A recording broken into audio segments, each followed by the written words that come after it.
Hello friends, welcome back to my channel. So guys, आज के আমরা ফ্লেভার অফ কলকাতাতে ভেজিটেবল পনির নিয়ে এসেছি। আর এই রেসিপিটা পেঁয়াজ, আদা, রসুন সব ছাড়া বানানো। সো এই রেসিপিটা একদম পিওর ভেজ। আর মঙ্গলবার দিন অনেকেরই প্রবলেম হয় কি এটা নর্মাল ভেজ খেতে হয়, তো সেটার এগেইনস্টে এটা একটা খুব একটা অসাধারণ রেসিপি হতে চলেছে। আপনাদের সামনে আমি নিয়ে আসছি এই রেসিপিটা অসাধারণ খেতে। So please stay tune.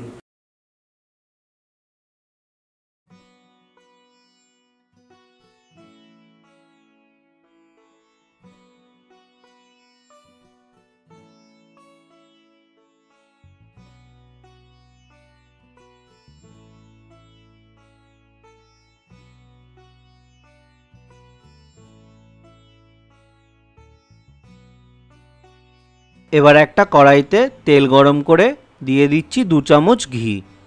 ঘিটা গলে গেলেই আমরা এখানে দিয়ে দেব পনিরগুলো আমরা হালকা হাতে এখন ভেজে নিচ্ছি।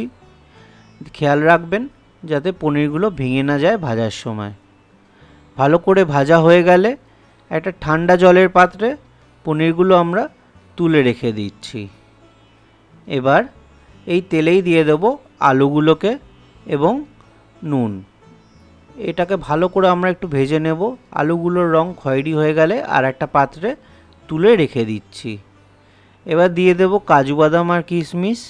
এই প্রসেসটা একটু চটজলদি করতে হবে, কেন কি না এই কাজু বাদাম কিশমিশ খুব জলদি পুড়ে যায়। একটু হালকা নাড়িয়ে চাড়িয়েই আমরা কাজু বাদাম কিশমিশগুলো তুলে রেখে দিলাম। এবার দিয়ে দিচ্ছি গোটা জিরে আর মৌরি। হালকা ভেজে দিয়ে দেব আমরা গাজর, বিনস আর টমেটোর পিউরে।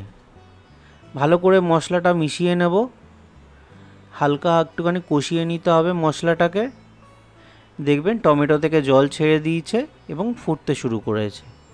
এই জায়গায় আমরা বাকি মশলাগুলোও দিয়ে দেব।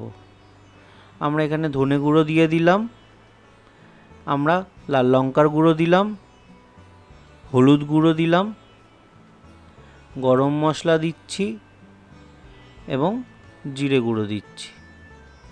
এবার আমরা এই মশলাগুলোকে ভালো করে কষাবো এই গ্রেভিটার সাথে, কাঁচা গন্ধটা যতক্ষণ না চলে যাচ্ছে। দেখুন ভালো করে কষিয়ে একটুখানি গ্রেভিটাকে ঠিক করে আনতে হবে। দিয়ে দেব এই জায়গায় আলু এবং আবার একটুখানি কষিয়ে নেব যাতে আলুর মধ্যেও মশলার এসেন্সগুলো ঢুকে যায়। ভালো করে এখানে আমরা কষিয়ে নিচ্ছি। এবার দিয়ে দেব 1.5 কাপ জল আর ঢেকে রেখে দেব 10 মিনিটের জন্য। সবজিগুলো এতে ভালো করে সেদ্ধও হয়ে যাবে।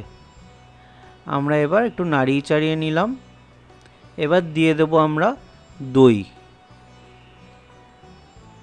আর দিয়ে দিচ্ছি 2 চামচ চিনি আর ভেজে রাখা কাজু বাদাম কিশমিশগুলো।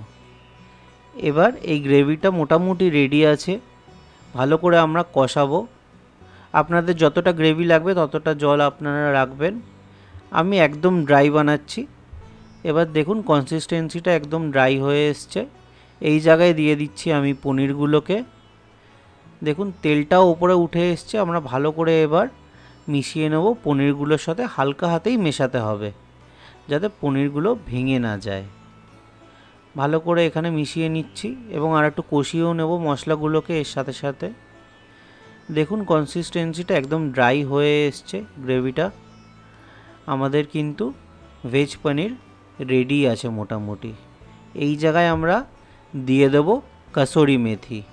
অল্প একটু কাসুরি মেথি দিয়ে দিলাম ফর ফ্লেভার। সুন্দর একটা সেন্ট আসে, এসেন্স আসে। আমরা এটাকে একটু ভালো করে মিশিয়ে নিচ্ছি। ভালো করে মেশানো হয়ে গেলে আমাদের কিন্তু ভেজ পনির রেডি আছে।